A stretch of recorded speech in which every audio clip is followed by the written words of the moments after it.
क्या भैया सब धर्म और सब ईश्वर एक जैसे ही नहीं है? ये चारों क्या दिख रहे हैं आपको ये पिक्चर में? चारों सेम ही हैं। वो भी ऐसा ही बोलते हैं कि भैया सब सेम है। सत्संग सुन के ना बोलते हैं सब भैया आपका और हमारा विचार सब सेम है, A to Z सेम, खाली आपका तरीका अलग है। आप ऐसे फोटो वोटो दिखाते हो, आप ये माइक पहन के बोलते हो, हमारे इधर ऐसे नहीं बोलते, हमारे इधर सिंपल बताते सब सेम ही है। हमारे इधर भी ऐसा ही बोलते हैं कि प्रभु के पास लगे रहो। मैं पूछता हूं कैसे सब सेम है? समझाओ कैसे सब सेम है? किस तरीके से पता चलता है कि हम सब सेम है? अगर मैं अभी बोलूं कि ये विप्रा और मनोज भाई सेम टू सेम है, तो मैं अगर ऐसा स्टेटमेंट कर रहा हूं तो मैं क्या बताना चाह रहा हूं? दोनों का हाइट सेम है, हाँ? दोनों का वेट सेम है। चलो ये तो दोनों पिता और बेटी है तो शायद शक्ल सेम हो जाए। मैं कोई दो व्यक्तियों के, भाई विकास और अमित दोनों सेम टू सेम है, तो मतलब मैं बात किस चीज की करना चाह रहा हूं? हाँ, उनके चरित्र की बात करना चाह रहा हूं। और मैं क्या बात करना चाह रहा हूं? दोनों सेम मानते हैं और क्या बात करने का कोशिश कर रहा हूं? दोनों का बातें सेम है, दोनों का समझ सेम है, इसलिए वो सेम टू सेम है। दोनों सेम सोसाइटी में रहते हैं तभी सेम टू सेम है, इसीलिए नहीं है। दोनों रोज संडे को जाते हैं इसीलिए सेम टू सेम है, इसीलिए नहीं है। दोनों सत्संग में जाते हैं इसीलिए सेम टू सेम है, इसीलिए सेम नहीं है। तो हमें यह समझना बहुत जरूरी होता है जब हम ये बोलते हैं कि भैया आपका सत्संग, हमारा सत्संग, उनका सत्संग, फलाने का सत्संग, ढिमके का सत्संग, सब सत्संग सेम है या सब ईश्वर सेम है, तो इसका मतलब है कि हमें समझना पड़ेगा कि किस तरीके से सेम है। अब कैसे बोल सकते हो सेम है?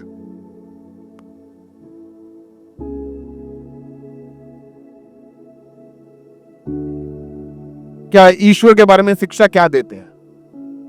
ये कुछ बातें हैं जिनको हमें समझना चाहिए ताकि हमें पता चले कि सब सेम है कि नहीं।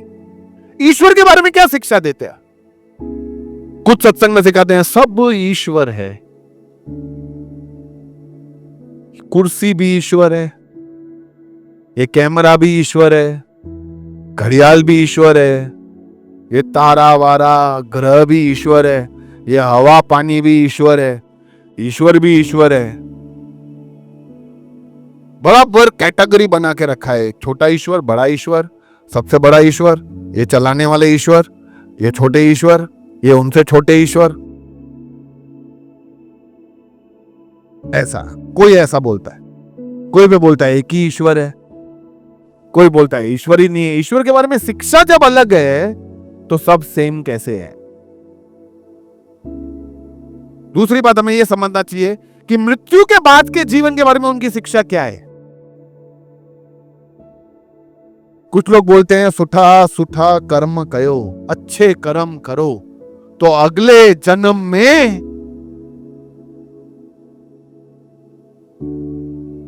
कोई अच्छा जानवर बनेगा।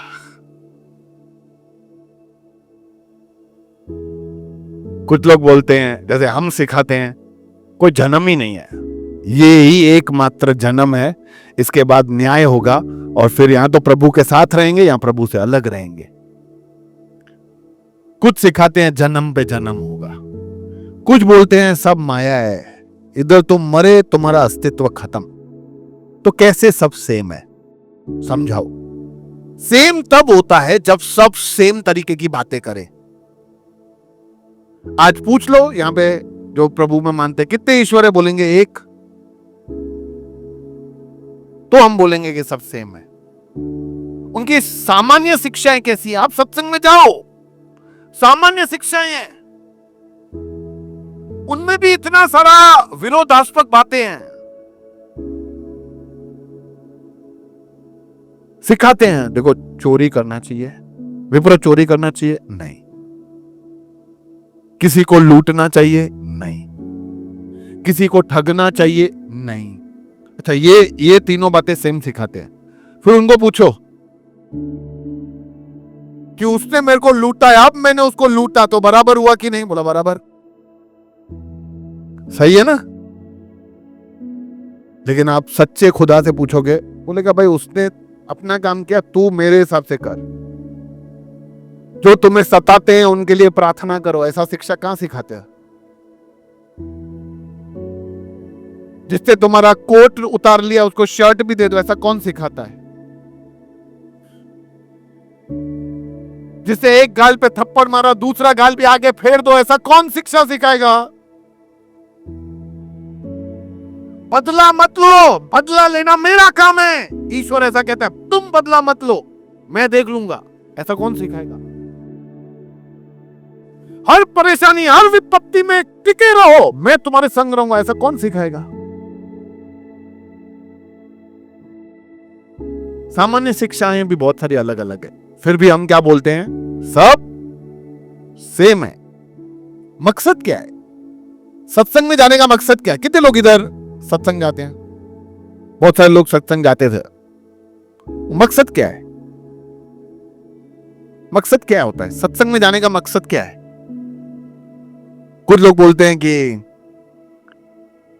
अच्छा लगता है सत्संग जाकर। अरे भाई, अच्छा लगना थोड़ी मकसद है। घर पे फ्री बैठा था तो सोचा सत्संग चला जाता हूं, अरे ये भी मकसद नहीं है जी। शांति ढूंढने के लिए जाता हूं सत्संग में, अभी ये भी मकसद नहीं है यार।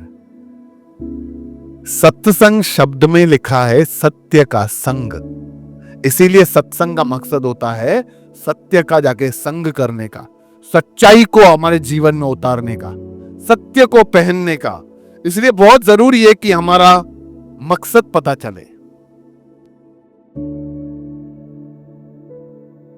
और ईश्वर जिसको हम सब सेम मानते हैं, उनके भी मकसद अलग अलग है। बहुत सारे हमने अवतार में पढ़ा था कि बहुत सारे अवतार आए ताकि हर पापी, जो सबसे बड़ा पापी है, उसको मृत्यु दे।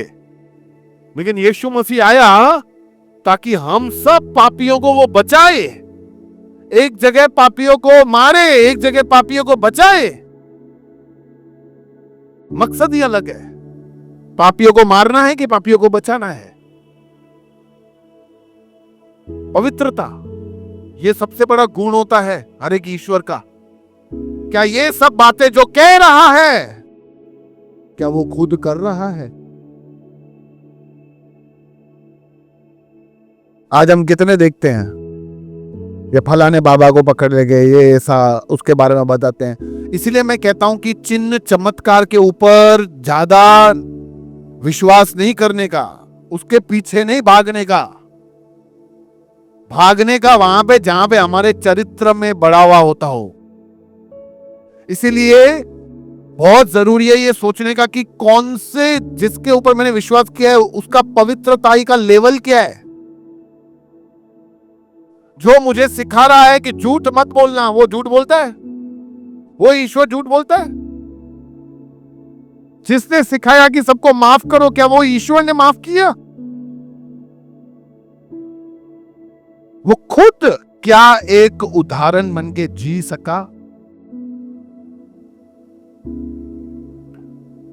उसके चरित्र के बारे में हमें क्या पता है? मैं बहुत सारे लोग जब आते हैं ना, मैं बोलता हूं अच्छा किसको मानता है? बोला इसको। मैंने बोला कब पैदा हुआ? पता नहीं है। और कब मरा? वो भी पता नहीं है। मतलब इसके पेरेंट्स कौन थे? वो भी पता नहीं है। और पता क्या है बाकी? क्योंकि हमें क्या सिखाया गया है पता है? बचपन से क्या सिखाया गया है कि इतना डीप में नहीं जाने का।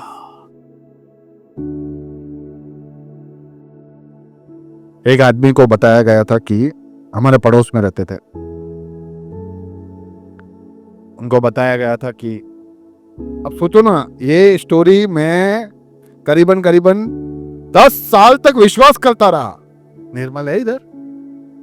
नहीं है यार, नहीं तो वो उसको भी पता हो जाता कि हाँ सही बोल रहा हूं मैं, क्योंकि वो भी विश्वास करता था ना मेरे साथ।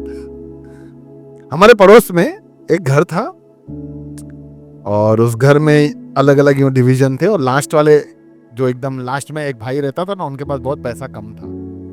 वो बोलते थे ऐसे तो हमें पता है कि हमारे अंदर नीचे जमीन के अंदर बहुत सारा खजाना गड़ा हुआ पड़ा है, लेकिन उस खजाने के ऊपर एक सांप है और वो सांप एक बलि चाहता है। जिस दिन जो बलि देगा उसके परिवार को ये खजाना मिलेगा।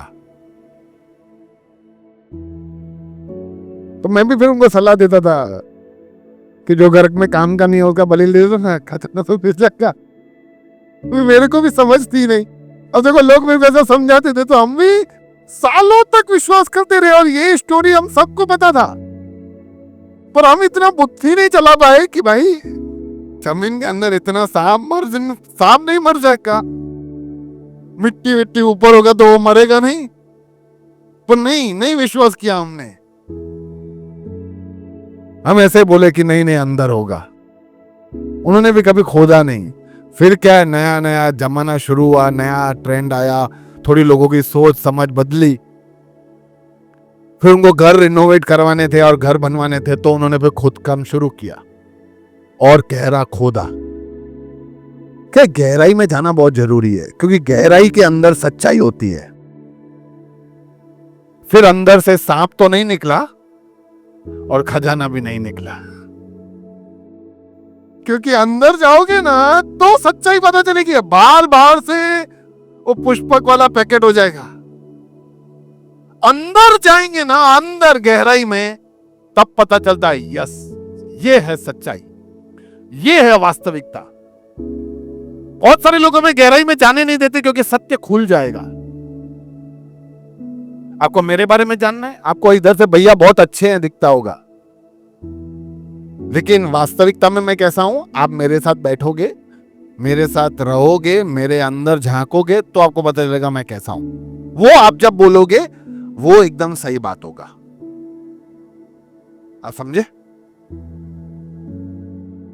इसीलिए मैरिज के बाद है ना, हम लोगों को ये सिखाते हैं कि भाई देख, मैरिज के पहले जो होता है ना उसमें सब अच्छा दिखता है, मैरिज के बाद सब असलियत होता है।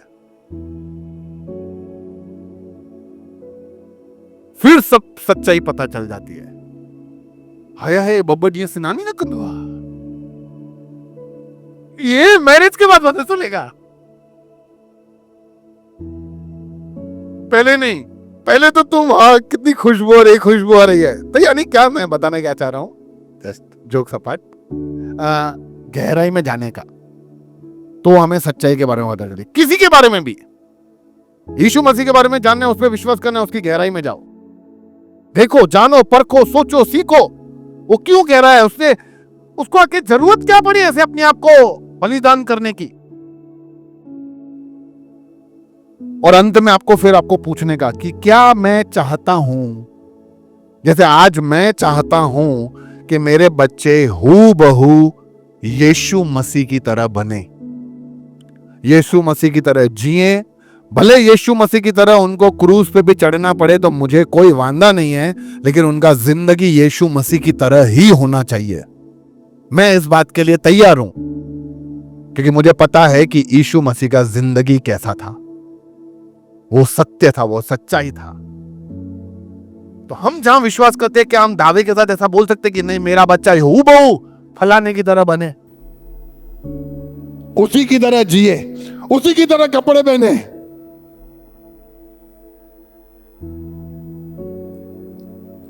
तो इसीलिए क्या सब धर्म और ईश्वर एक जैसे हैं? तो नहीं, सब एक जैसे नहीं है।